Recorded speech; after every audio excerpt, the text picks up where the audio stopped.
മതവിശ്വാസികളായ ആളുകൾ സർക്കാരുകൾ രൂപീകരിക്കുമ്പോൾ ആ സർക്കാരിൻ്റെ അധികാര പരിധിയിൽപ്പെടുന്ന ദേവസ്വം ബോർഡിലേക്ക് മന്ത്രി അടക്കം എത്തുന്നവർ ഈ ശബരിമല പോലുള്ള ക്ഷേത്രങ്ങളിലേക്ക് എത്തുമ്പോൾ അവിടുത്തെ ആചാരങ്ങളെ ബഹുമാനിക്കുന്നില്ലെന്നും അതിൽ ഒരു ഇടപെടൽ വേണമെന്നാണ് താങ്കൾ ഇത് വെച്ച് ഒന്ന് വിശദീകരിക്കാവോ എങ്ങനെയാണ്? തീർച്ചയായിട്ടും ഭരണഘടനയുടെ 25(2)A പ്രകാരം ആരാധനയുമായി ബന്ധപ്പെട്ടിട്ടുള്ള സെക്യുലറായിട്ടുള്ള കാര്യങ്ങൾ, ആരാധനാലയങ്ങളുമായിട്ട് ബന്ധപ്പെട്ടിട്ടുള്ള സെക്യുലറായിട്ടുള്ള കാര്യങ്ങൾ നിയമപ്രകാരം റെഗുലേറ്റ് ചെയ്യാൻ കഴിയും. അങ്ങനെ റെഗുലേറ്റ് ചെയ്യപ്പെടുന്നതാണ് ദേവസ്വം ബോർഡ് പോലെയുള്ള സ്ഥാപനങ്ങൾ. അപ്പോൾ അങ്ങനെ നിയമത്തിൻ്റെ അധികാരത്തിൽ ഒരു ആരാധനാ സ്ഥലത്തിലേക്ക് കടന്നു കയറുന്ന ആൾ മന്ത്രിയാകാം, ദേവസ്വം ബോർഡ് പ്രസിഡൻ്റാകാം. അവർ ആരാധന നടക്കുന്ന സ്ഥലത്ത് വന്നു കഴിഞ്ഞാൽ ആ ആരാധനയുടെ ക്രമം പാലിച്ച് ആചാരാനുഷ്ഠാനങ്ങളെ മാനിച്ചുകൊണ്ട് നിൽക്കുവാൻ അവർക്ക് നിയമപരമായ ബാധ്യതയുണ്ട്. അല്ല എന്നുണ്ടെങ്കിൽ 25(2)A പ്രകാരം നിയമത്തിൻ്റെ ആ തണലിൽ അവിടെ വന്ന് കയറി ആരാധനയ്ക്കുള്ള വ്യക്തികളുടെ അവകാശങ്ങളെ ലംഘിക്കുവാൻ അവർക്ക് കഴിയും.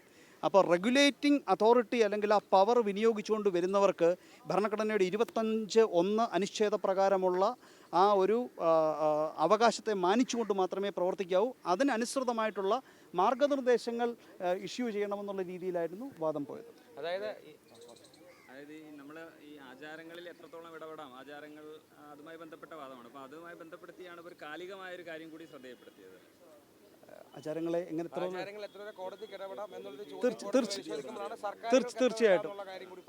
തീർച്ചയായിട്ടും അതുപോലെ ഭരണഘടനയുടെ 25(1) പ്രകാരം അവകാശങ്ങൾ കൊടുത്തിട്ടുള്ളത് വ്യക്തികൾക്കല്ല, എന്നാൽ ഓരോ ഗ്രൂപ്പുകൾക്കാണ്. ഓൾ പേഴ്സൺസ് എന്ന് പറയുമ്പോൾ അത് മതവിശ്വാസം വിനിയോഗിക്കുവാനുള്ള അവകാശമാണ്. ഒരു വ്യക്തി ഒരാൾക്കൊരു മതമാകാൻ കഴിയില്ല. അപ്പോൾ ഒരു വ്യക്തി മതവിശ്വാസം പ്രകടിപ്പിക്കുമ്പോൾ ആചാരാനുഷ്ഠാനങ്ങൾ നടത്തുമ്പോൾ അതൊരു ഗ്രൂപ്പിൻ്റെ ഭാഗമായിട്ടും ഒരു സമൂഹത്തിൻ്റെ ഭാഗമായിട്ടാണ് അത് വിനിയോഗിക്കപ്പെടുന്നത്.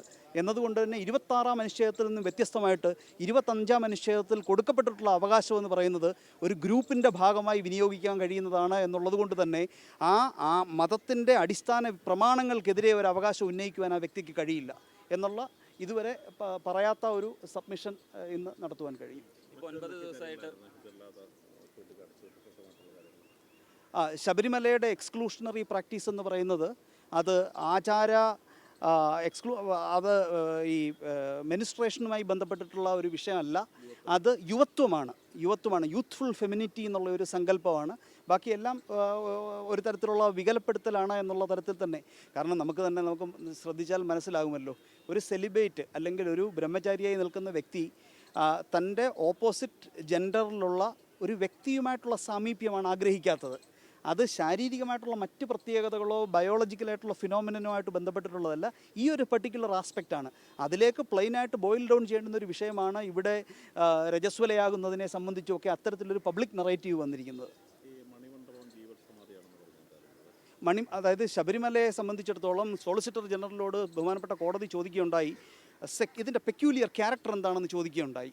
ശബരിമലയുടെ സൂയി ജനറസ് ഒരു പ്രത്യേക തരത്തിലുള്ള ആരാധനാലയമാണ് എന്നുണ്ടെങ്കിൽ അവിടുത്തെ ആചാരാനുഷ്ഠാനങ്ങൾ പ്രൊട്ടക്റ്റ് ചെയ്യണമെന്നുണ്ടെങ്കിൽ എന്താണ് അത് എന്നുള്ളത് ചോദിച്ചപ്പോൾ സോളിസിറ്റർ ജനറലിൽ നിന്നും നമ്മൾ പ്രതീക്ഷിച്ച രീതിയിൽ മലയാളികൾക്കറിയാവുന്ന രീതിയിൽ വ്യക്തതയായിട്ടുള്ളൊരു ഉത്തരമായിരുന്നില്ല വന്നത്. അവിടെ നാം പറഞ്ഞത് ശബരിമല എന്ന് പറയുന്നത് മറ്റ് അയ്യപ്പ ക്ഷേത്രങ്ങളിൽ നിന്നും വ്യത്യസ്തമായിട്ട് ശബരിമല എന്ന് വെച്ച് കഴിഞ്ഞാൽ അയ്യപ്പൻ്റെ ഫൈനൽ ഹെർമിറ്റേജാണ്, അയ്യപ്പൻ്റെ അവസാന ആശ്രമമാണ്. അതിനുശേഷം അയ്യപ്പൻ എവിടെയാണെന്ന് ആർക്കും അറിയില്ല. വിശ്വാസത്തിൽ ശബരിമല അയ്യപ്പസ്വാമി എന്ന് പറയുന്നത് ശബരിമലയിൽ കുടികൊള്ളുന്നു എന്നുള്ളതാണ് വിശ്വസിക്കുന്നത്. അതുകൊണ്ട് തന്നെ അദ്ദേഹത്തിൻ്റെ ഫിസിക്കൽ പ്രസൻസ് അവിടെ ഉണ്ടെന്നുള്ളതാണ് ബിലീഫ്. അതുകൊണ്ട് തന്നെ ഇത് മറ്റ് ആരാധനാലയങ്ങളിൽ നിന്ന് വ്യത്യസ്തമാണ് എന്ന് മാത്രമല്ല, ശബരിമലയിൽ ഉണ്ട് എന്ന് വിശ്വസിക്കപ്പെടുന്ന അല്ലെങ്കിൽ ഉണ്ട് എന്ന് കരുതുന്ന അയ്യപ്പൻ്റെ ജീവസമാധി അത് മണിമണ്ഡപത്തിലാണ്. അവിടെ അദ്ദേഹം ധ്യാനത്തിൽ ലയിച്ചിരിക്കുകയാണ് എന്നാണ് പറയുന്നത്. അപ്പോൾ ഇങ്ങനെയുള്ള പ്രത്യേകമായിട്ടുള്ള സങ്കല്പനങ്ങൾ ശബരിമലയുമായി ബന്ധപ്പെട്ടിട്ടുണ്ട്. ശ്രീകോവിലിൽ അയ്യപ്പൻ ഇരിക്കുന്നു, മണിമണ്ഡപത്തിൽ അയ്യപ്പൻ്റെ ജീവസമാധിയായി വിശ്വസിക്കപ്പെടുന്നു. അപ്പോൾ ഇതൊക്കെ കൊണ്ട് തന്നെ ശബരിമല എന്ന് പറയുന്നത് ഒരു സൂയി ജനറസ് ടെമ്പിളാണ്, തനതായിട്ടുള്ള പ്രത്യേകതകളോടുകൂടിയുള്ള ക്ഷേത്രമാണ്. ആ പ്രത്യേകതകൾ സംരക്ഷിക്കില്ല എങ്കിൽ ശബരിമല പിന്നെ ഒരു സാധാരണ ആരാധനാലയമായി മാറും എന്നുള്ളതാണ്. വ്യത്യസ്തമാക്കുന്നത് ഈ പ്രത്യേകതകളാണ്. അയ്യപ്പസ്വാമിയുടെ അവസാനത്തെ ആശ്രമം ഫൈനൽ ഹെർമിറ്റേജാണ്. അയ്യപ്പസ്വാമിയുടെ ആശ്രമമായിട്ടാണ് ശബരിമലയെ കണക്കാക്കുന്നത്. മറ്റൊരു ക്ഷേത്രത്തിലും അയ്യപ്പസ്വാമി ജീവനോടെ ഇരിക്കുന്നു എന്നൊരു സങ്കല്പമില്ല. അത് ശബരിമലയിൽ മാത്രമാണ്.